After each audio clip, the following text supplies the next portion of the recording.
All right. Why I don't like other people working on my stuff. So, while I was on my vacation, my neighbor did me a favor and did a bunch of work for me. He put in my new springs and shocks, front and rear, did a full tune-up, water pump, a whole bunch of other stuff. So he knocked that all out. We knew that it was going to need alignment. So I haven't been driving the truck since I've been back. We bought that other van. We've been having hospital stuff, so just haven't really had a time to mess with the truck and get into the shop. So yesterday I called the shop. They got me, said they could take me right away. I drove down there at 8 a.m. got me in. The technician who did the alignment, I don't think he was qualified to be doing touching vehicles, honestly. So I used to do alignments. I worked at a tire shop. I worked at Parnelli Jones Tire and Wheel back in the 80s. So I know how to do an alignment. I usually do them myself at home and with the strings and, levels and things like that. So I never really had a big issue. So when I had driven the truck a couple times, it had a slight pull to the right. And I knew it was a slight pull, very little. But I wanted to have an alignment done just to make sure, because I didn't want to eat up a set of tires, because, who does? So the first thing I noticed was the person who took the truck from the parking lot to the bay didn't drive the truck. He didn't take it down the street to see what it was doing. He just pulled it in the bay. I had told them that I noticed that the front tire and the rear tire on the right hand side were a little low and it would need to have air. Now my tire pressure sensors are shot. I have a new set. I haven't put them in yet, but the first thing you do with on an alignment, or you should be doing, is driving the vehicle so that you have a baseline feel for what it does. You should make sure that all the tires are in good shape and that are all equal pressure. That's alignment 101. Then they do hook up all the equipment, and there should be a pre-test to see where the alignment currently is. Then they do the alignment, then they take it for a test drive, and then they give it back to the customer. That is procedure. So I handed in my keys. They took the truck right into the bay. It took them about an hour. Truck was pulled out of the bay, parked in front, no test drive. The guy came in with the door card and the keys in his hand. There was no paperwork in the door card, so no printout of the alignment, no adjustment, nothing. He didn't have anything. I went up to the counter after the mechanic left, got my keys back, paid the $90. They said that they think it needed a ball joint, but the technician couldn't figure out which one, but the alignment was close. Okay, kind of a weird statement, but fine. I got in the truck.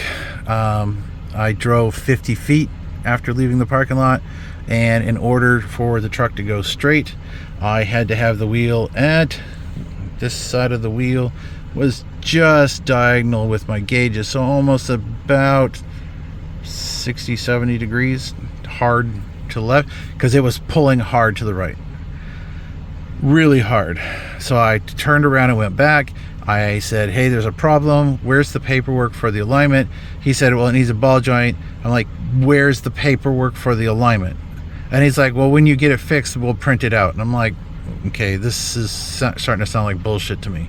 So I'm like, bring the tech in. I want to talk to him because this isn't right. It wasn't doing this before. So he stood around for a few minutes, and then after, I just kept saying, this needs to be fixed, because it wasn't like this when I brought it in. And he kept saying, well, the mechanic this, mechanic that. And I said, no, the ball joint wouldn't cause this problem, because it didn't do this prior to me handing you the keys. So then he's just like, well, I'll give you your money back. So I got my money back, and I drove the 3 miles back to my house. I had the windows open at that time, and I could smell burning rubber. And I'm like, what the hell is going on? And then, because it was cold and a little icy out yesterday, every time I would hit a slick patch, I could hear the front wheels screeching. okay, it wasn't doing that on the way. So I happened to look up their reviews on Google, and tire wise, they are excellent reviews for, you know, patching tires or replacing tires, but every single alignment that they had done had negative comments that, you know, they didn't know what the fuck they were doing. So I get home and I pull into the driveway, and I have these cracks in my driveway that are straight. There's one right there. And I straightened the vehicle up, and I put it so that both wheels were the same. The back and front were off the same thing, and my front wheel, in order to point this steering wheel dead on. And as you can tell, I've got a gauge here so I can check it. So my steering wheel is dead on. My front wheel on the driver's side is pointing in this direction, where the passenger's wheel is pointing straight ahead. Okay, that's kind of odd, because we didn't change the toe when we took this old coilovers out. We only changed the camber and the caster. But then I was looking at the camber and caster nuts, which I'll get down there in a minute and I'll show you. They're all pointing in weird directions, which doesn't make any sense, because they wouldn't have had to be moved that much. It's huge. But yeah, so I'm gonna turn off the ignition here. I'm gonna get my steering wheel lock out so that the steering wheel doesn't move. I'm going to figure out what the measurements are, and funny enough, I had just bought this Grayline. It's supposed to be like a home alignment device that you put your phone in this thing. Now I have an Android, and their Android app sort of sucks. It's in beta, but it doesn't do half the stuff that the iPhone one does. So I'm kind of pissed that I paid $150 and there's no support page, and there's no way to contact them to find out what's going on with the Android app, when it's going to be updated, when it's going to, you know, be finalized. But we'll see how this thing works compared to the string measurement and the just using a level and a piece of and some measuring, see how close we can get this back to 0. All right, so that's 7-8 minutes of rambling. So let me get out and get this thing set so I can get some baseline measurements. All right, so this is the driver's side. I haven't even done anything, but this is me looking straight down. That doesn't look right considering the steering wheel is dead on. Let's walk around to the other side. All right, this side, the crack is a little bit behind me, but I am basically, I got my hands exactly, the phone is resting on the fender. So straight down is the same. That looks pretty straight to me. So how is it that this wheel is facing straight and the other one isn't? And the other thing is, this is what I'm talking about right here. See this? See how the lines are pointing in the wrong direction? So you can read a lot by tires. This means that we're running on the outside of the tire, and the tire is running in this direction, which makes sense. If I have to turn the wheel to the left, everything's going to the right, which means we're riding on the outside of the tire, which means that the camber and caster are off. The toe should have been right, so he shouldn't have messed with the toe.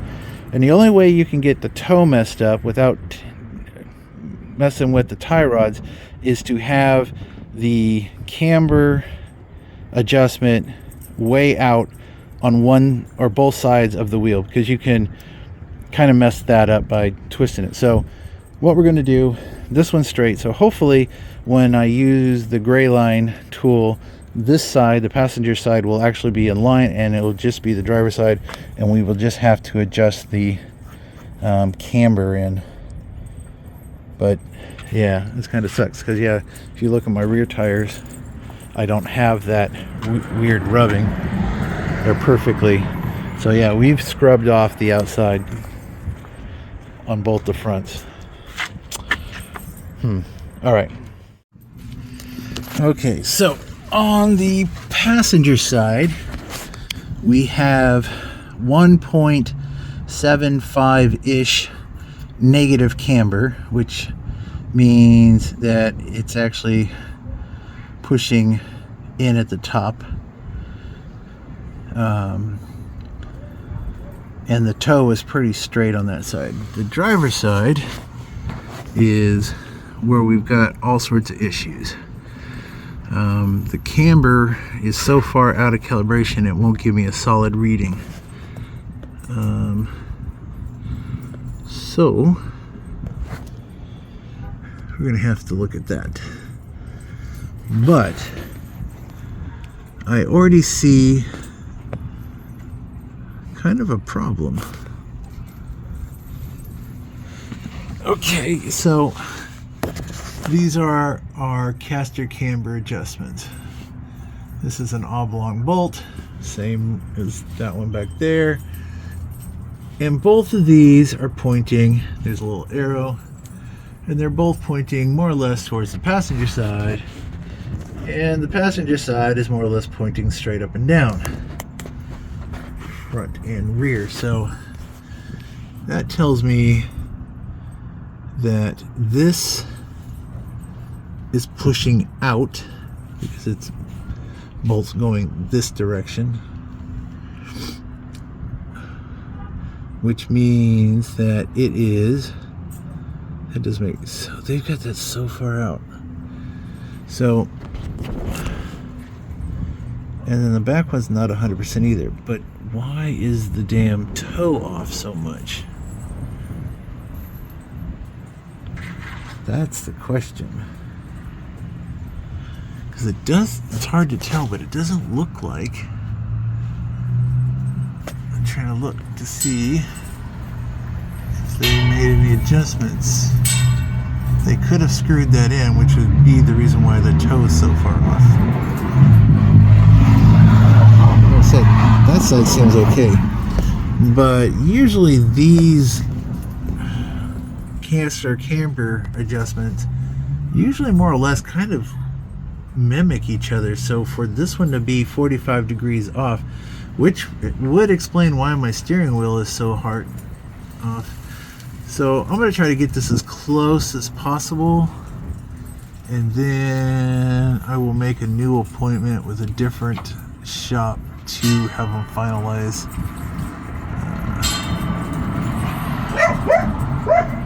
It may need the upper. What's weird though is it's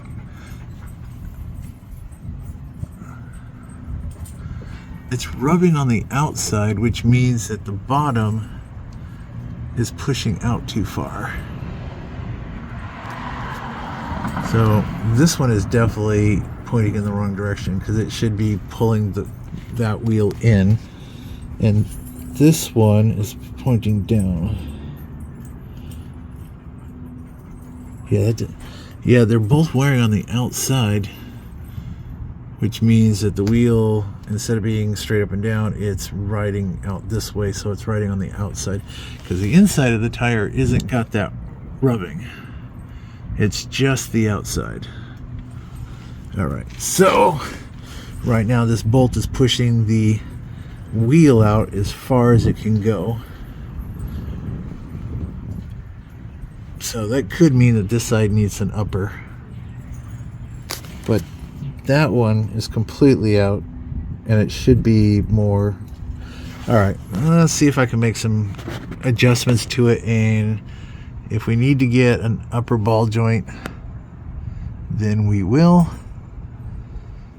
We'll get the oblonged one and go from there. All right, so I just got off the phone with the alignment shop. It's going to go over to Midas. I've got my AAA card, so we're gonna have them pick it up. They told me I didn't need to follow it in. I would just have to come in when it was ready to pick up. I explained to them what it was doing now and what the shop had done, and about them not giving me the printout. They thought that was weird that they didn't have a printout from it. So I I do have an appointment this afternoon, so I had to give up trying to get this done. So hopefully within the next hour, he said there should be a truck here. And then maybe it'll get done today, maybe it'll get done tomorrow. I did tell him about what work we did, so I said there's a possibility it might need some parts. So we'll just go from there. But that kind of sucks, because that's some more money I didn't want to spend, but if it sells, it sells, and at least it'll be right for whoever gets it. So all right, and she's off to the repair shop, so hopefully it's not too bad. Probably end up spending $1,000 on everything by the time they're done, but who knows.